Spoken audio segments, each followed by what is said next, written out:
جی السلام علیکم. میں نے آپ سے چند گزارشات یہ پیش کرنی تھی ہلکی پھلکی کہ آج کل سننے میں آ رہا ہے کہ ہر بندہ یہ کہہ رہا ہے کہ پاکستان میں نہ رہنے کے پیسے ہیں نہ پاکستان سے جانے کے پیسے. میرے خیال میں اس کی وجوہات کیا ہیں؟ معاشرے میں افراتفری کا شکار کیوں ہے معاشرے کے چہرے سے مسکراہٹ کیوں غائب ہو گئی ہے؟ ڈیرے غیر آباد کیوں ہو گئے ہیں؟ ڈرائنگ روم کیوں خالی ہو گئے ہیں؟ ہر بندہ منہ بنائے کیوں پھر رہا ہے؟ اس کی چند وجوہات ہیں اور اس کی وجوہات بھی چند چھوٹی چھوٹی ہیں جس پر ہم قابو پا سکتے ہیں. سب سے پہلے ہم خوشامد پسند لوگ ہیں.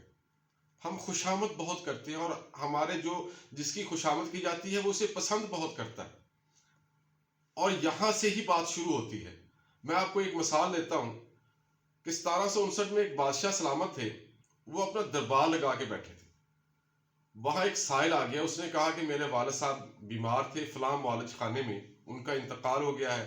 اب ان کی لاش وہ معالج خانے والے نہیں دے رہے کہ آپ کا بل بہت زیادہ بن گیا ہے. اس نے اپنے وزیر صحت سے پوچھا بادشاہ نے کہ کیوں, اس کی کیا صورتحال ہے؟ اس نے کہا سر اس کی سب سے بڑا گناہ یہ ہے, اس کی سب سے بڑی غلطی یہ ہے کہ اس نے اس معالج خانے سے اپنے باپ کا علاج کروایا ہے جو صرف وزیروں, مشیروں اور اہل ثروت لوگوں کے لیے ہے. اسے چاہیے تھا وہاں علاج نہ کرواتا. آپ اسے پیمنٹ کرے گا تو پھر اس کے والد کی لاش ملے گی. اب بادشاہ سلامت کا ملاحظہ فرما لیں کنڈکٹ. انہوں نے کہا کہ آپ کی ایسی جرت کہ آپ نے اس معالج خانے میں علاج کروا لیا. آپ کے گھر والے جو لاش کی آس لگائے بیٹھے ہیں, اب ان کو 2 لاشیں ملیں گی, ایک آپ کی اور ایک آپ کے والد کی. اسے باہر لے جایا گیا, اسے قتل کیا گیا, ان کے حوالے کر دیا گیا. اب خوشامد کی بات سن لیں. اب مشیر سے پوچھا گیا کہ کیسا رہا ہمارا انصاف؟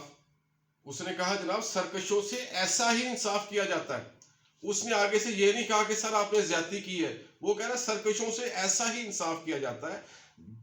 ہمارے معاشرے میں اگر دیکھ لیں, موجودہ معاشرے میں کیا ہم اخلاقی طور پر اتنی پستی کا شکار نہیں ہو گئے کہ ہم 1759 میں رہ رہے ہیں؟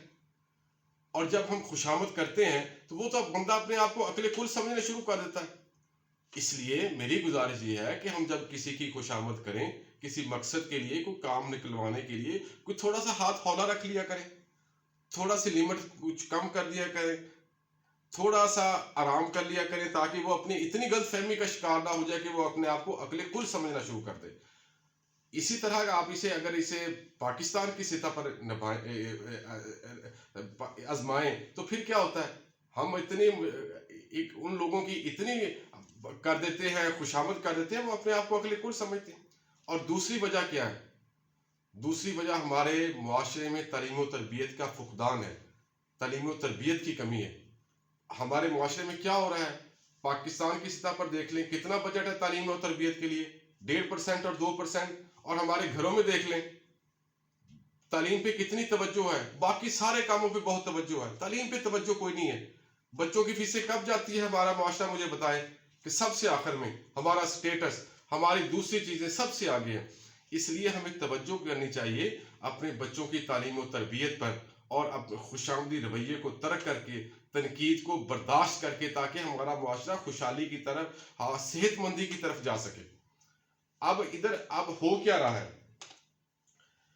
اچھے شخص کی تلاش کس طرح کی جا سکتی ہے کہ اچھا شخص جو ہمیں رہنمائی دے, جو ہمیں ہاتھ پکڑ کے ہمارا خوشحالی کی طرف لے جائے. اس اچھے شخص نے نہیں آنا. وہ اچھا شخص کون ہے؟ وہ اچھا شخص آپ خود ہیں. آپ نے اپنا ہاتھ پکڑ کے اچھائی کی طرف جانا ہے. آپ کو کسی نے خوش کرنے نہیں آنا. آپ کے اندر خوشی ہے جس سے آپ نے خوش رہنا ہے. آپ نے ترقی خود کرنی ہے, اس ملک کے حالات کو خود بدلنا ہے. اس کے لیے ہمیں کسی نے کوئی باہر سے آ کے ہمارے حالات کو ٹھیک نہیں کرنا. اس لیے میری عام طور پہ گزارش یہ رہتی ہے اپنے دوستوں سے بھی کہ ہمیں اپنے ایک ہی بندہ ہے جو ہمیں کامیاب کر سکتا ہے, وہ آپ خود ہیں. معاشرتی برائیوں کو چھوڑ کے اب بھی ہمارے ڈیرے آباد ہو سکتے ہیں, اب بھی ہمارے چہروں پہ مسکراہٹ آ سکتی ہے, اب بھی ہم خوشحال ہو سکتے ہیں اگر ہم اپنے اخراجات کو اپنی کمائی کے مطابق کر لیں. اب بھی زندگی بھرپور جی جا سکتی ہے ان حالات میں بھی, لیکن ہمیں اپنے معاشرتی رویوں کو تبدیل کرنا ہوگا. اتنی گھٹن زیادہ ماحول میں